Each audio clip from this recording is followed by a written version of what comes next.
Alhamdulillah, alhamdulillahirabbil alamin, alladzi farrada alaina bis salati ma'al jamaah, walladzi awjaba alaina bi ada'il amanah. Asyhadu an la ilaha illallah wahdahu la syarika lah, wa asyhadu anna sayyidana wa nabiyyana Muhammadan 'abduhu wa rasuluhu la nabiyya ba'dah.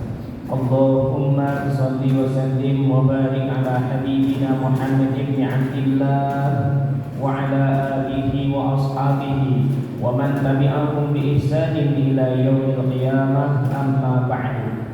Fa ya ayyuhal hadirun, usini nafsi wa iyyakum bi taqwallah, faqad fazal muttaqun.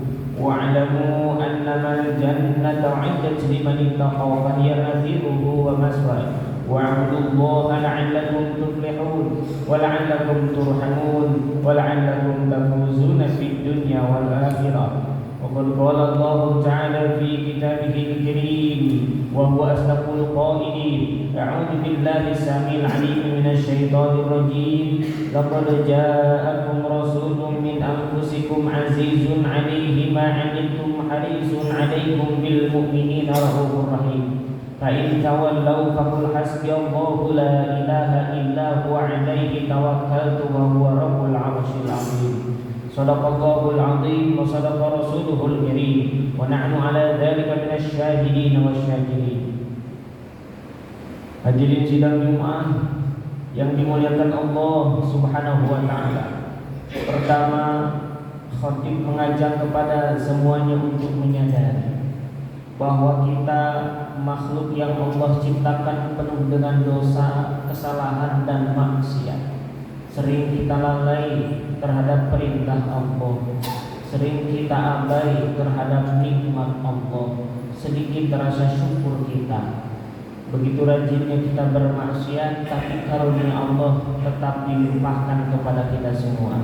Termasuk karunia Allah itu kita diizinkan duduk di buminya Allah, kita disambut sebagai tamu Allah, meskipun rasanya kita tidak pantas duduk di sini. Kenapa? Masjid itu baitu kulli mu'minin, rumahnya orang-orang yang beriman. Kita tahu semakin hari iman kita itu bukan dipertebal tapi makin menipis. Gara-gara urusan rupiah iman kita itu bisa goyah. Tapi kita dihadirkan oleh Allah, disambut oleh para malaikat. Untung Allah berfirman, Al-Baqarah 286, ayat surat Al-Quran yang diturunkan oleh Allah sebelum kita lahir. Allah berfirman, Rabbana la tu'akhidna in nasina aw akhtana. Ya Allah, jangan siksa kami ketika kami melakukan kesalahan, ketika kami lupa, aw akhtana, atau kita lalai abai terhadap perintah Allah Subhanahu wa taala. Ini Allah sudah tahu bahwa kita pelaku maksiat, kita pelaku kriminal, kita pelaku kemunkaran. Hebatnya kita, rajinnya menyalahkan orang lain tanpa pandai mengevaluasi diri sendiri. Ketika kita melihat salahnya orang, seperti melihat semut di seberang lautan, jelas gajah di pelupuk mata, itu kita merem, gak tahu.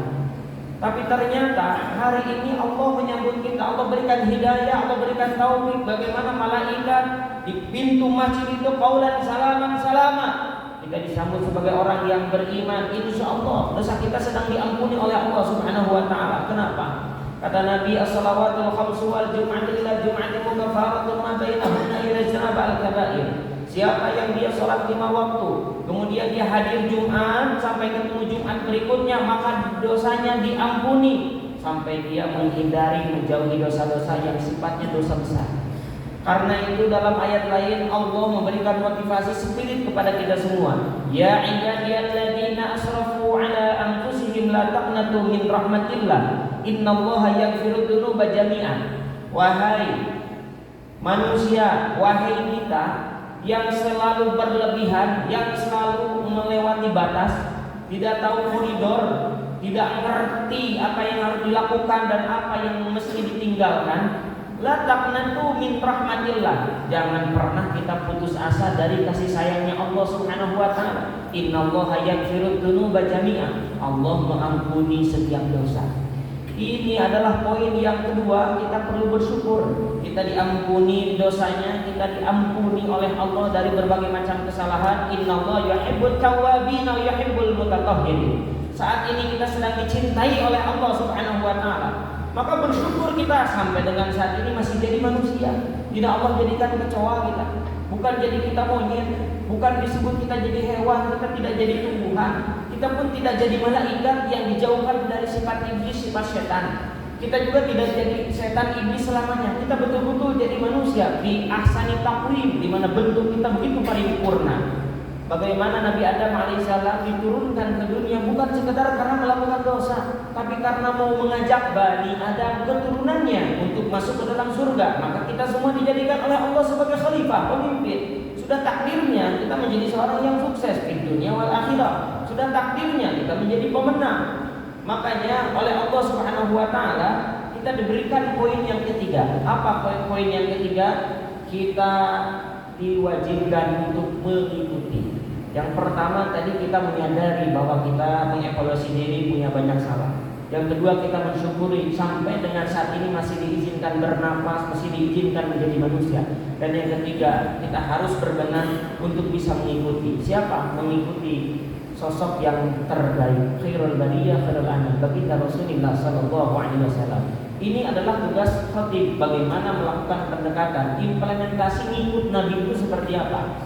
Karena banyak orang yang sekarang sok-sokan ikut Nabi tapi tidak sesuai dengan kaifiatnya, tidak sesuai dengan metodologi dan pendekatan yang benar, sehingga dia salah kaprah. Hatta dia ngikut Nabi tapi ternyata menyalahkan umat Nabi, tidak suka dengan umat Nabi. Karena itu, baginda Rasulullah sallallahu alaihi wasallam memberikan stimulasi kepada kita semua bahwa ilmu yang paling wajib dipelajari itu cuma 3 sebetulnya. Yang pertama ilmu tauhid, yang kedua ilmu fikih, dan yang ketiga ilmu akhlak atau tasawuf.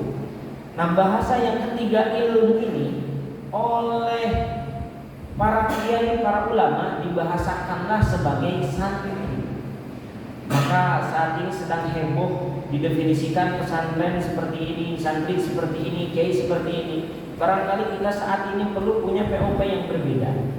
Bahwa santri itu kalau kita dicocok logika ada interpretasi atau mana filosofinya. Santri 3 cahaya. Maka Al-Imam Al-Ghazali dalam kitab Bidayatul Hidayah memberikan bahwa cahaya 3 yang dimaksud itu apa? Iman, Islam, ihsan. Maka iman ini didefinisikan dengan ilmu tauhid. Islam ini didefinisikan dengan ilmu fikih. Maka ihsan ini didefinisikan dengan ilmu tasawuf. Maka di situ ada 3 unsur yang kita miliki: rasa, rasio, raga. Rasa itu bicara iman. Iman itu ada dalam hati. Dan setiap orang tidak bisa menilai rasanya orang lain, tidak bisa menilai keimanan orang lain, karena iman itu urusannya dia dengan Allah Subhanahu wa taala, unsur hati yang dia kemukakan. Kemudian yang kedua unsur Islam ini rasio. Makanya dalam Al-Quran udkhulu bisilmi kafatan wa la tattabi'u khutuwatis syaitan. Kita itu harus belajar, harus lihat tafaqquhu fiddin. Bagaimana cara belajarnya? Ya belajar fikih. Kita tahu cara sholat, cara wudu dan lain sebagainya. Nah, untuk tahu cara sholat dan cara wudu, kita itu menggunakan khibar yang disebut dengan cenah.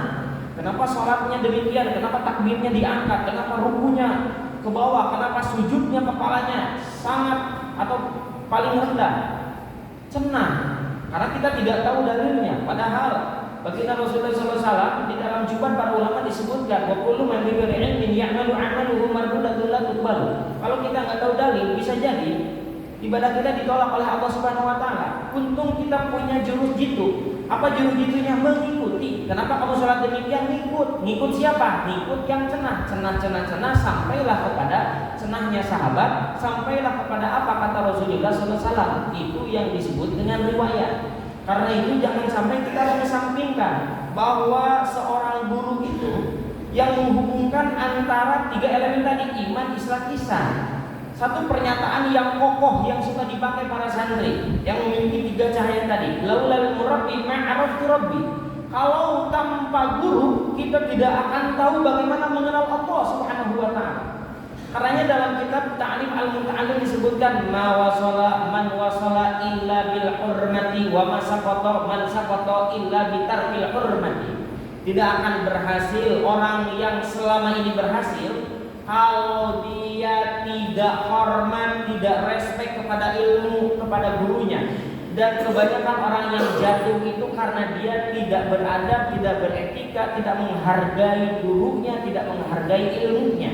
Sehingga 1400 tahun yang lalu, 14 abad yang lalu, Sidna Ali karamallahu wajah menyebutkan, ana abdu man 'allamani walau hatta. Saya itu abidnya, abid hamba sahaya, seseorang yang mengajarkan ilmu kepada saya walaupun satu huruf. Saking berharganya ilmu itu, dia siap jadi abid. Mau diperdekakan silakan, mau dibebaskan silakan, mau tetap jadi hamba sahaya silakan. Karena yang namanya hamba sahaya, yang namanya abid itu haknya cuma satu, yaitu apa? Majikannya. Dia tidak punya kewenangan apa-apa. Maka dia siap mendedikasikan dirinya sebagai seorang murid kepada gurunya. Maka sebatas perkara nunduk, sebatas perkara suntangan, itu bukan perkara yang krusial yang perlu dibahas. Yang terpenting adalah bagaimana kita punya husnul khuluq, punya kebaikan akhlak, kita menghargai orang yang lebih tua daripada kita. Kenapa kita bisa menghargai pimpinan yang sekedar memberikan honorarium, memberikan salary kepada kita, yang memberikan receh kepada kita, sementara yang mengajarkan kita, mengajak kita untuk menuju surganya Allah, mengingatkan kita untuk bertauhid kepada Allah, mengajarkan fikih, tata cara beribadah kepada Allah, mengajarkan tasawuf kepada Allah Subhanahu wa taala, itu kita harus rendahkan karena dia tidak punya pangkat di dunia, tidak punya prestasi di dunia. Maka tentu ini adalah sebuah propaganda yang harus kita hindari. Karena itu hadirin sidang Jumat yang dimuliakan Allah Subhanahu wa taala, mari kita menjadi pribadi yang vibes-nya positif. Kita itu umat Rasulullah sallallahu alaihi wasallam. Suatu saat ada seorang pelacur yang dia itu dilaporkan oleh sahabat yang lainnya.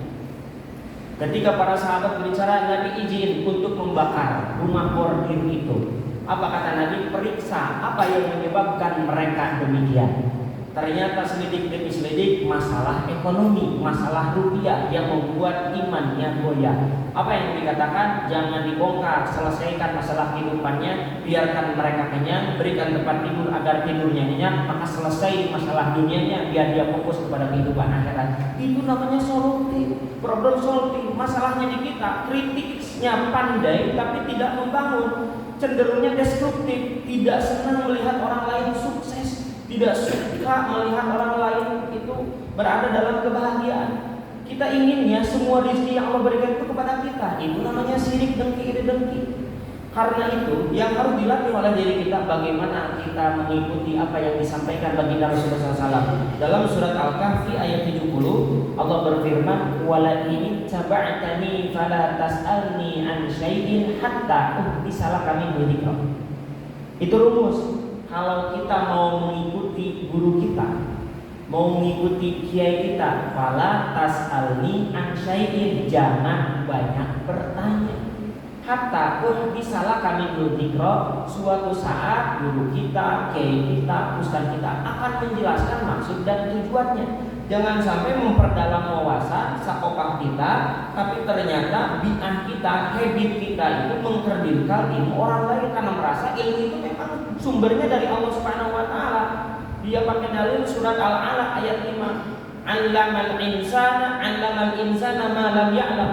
Yang mengajarkan manusia sesuatu yang tidak tahu itu memang Allah, tapi kan Allah perintahkan wabdalu ilaihil wasilah, maka carilah perantara, karena tidak ujung-ujung kita dapat wahyu. Orang kita bukan nabi, orang kita bukan rasul. Hatta baginda Rasulullah SAW yang semua kita diciptakan dari Nur Muhammad saja dilaluinya oleh malaikat Jibril alaihissalam. Itu menunjukkan kepangkatannya Allah Subhanahu wa taala yang tidak mudah ditembus oleh orang lain.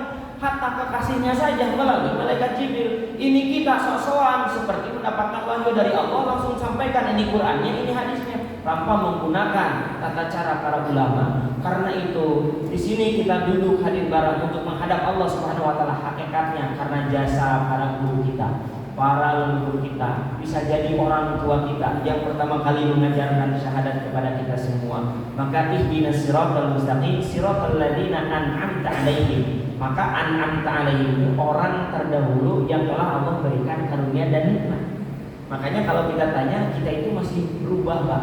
Bisa jadi kita besok kafir, bisa jadi besok lusa kita jadi orang yang munafik, yang munkar. Tetapi orang yang sudah meninggal duluan, mereka husnul khotimah. Cirinya apa? Lihat anak cucunya, lihat makomnya dijarahi, lihatlah keturunannya, lihatlah dampaknya. Ini udah orang yang udah nggak ada, tapi ilmunya masih bermanfaat. Berarti mereka sudah pasti husnul khotimah. Kita itu baru berdoa pengen husnul khotimah.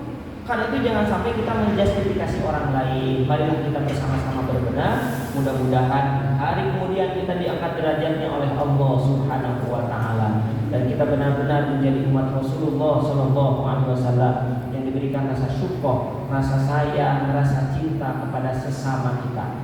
Karena itu irhamu man fil ardi yarhamkum man fis samai, kata Nabi. Kasih sayang sesama kita, nanti penduduk langit itu akan mencintai kita. Kalau dibangun atas rasa cinta, maka sesama kita insya Allah sama mulianya di hadapan kita dan insya Allah dimuliakan oleh Allah Subhanahu wa taala. Amin. Ya Allah ya rabbal alamin. Barakallahu li wa lakum bil ayati wa dzikril hakim. Wa taqabbal minni wa minkum tilawatahu innahu huwal ghafurur rahim.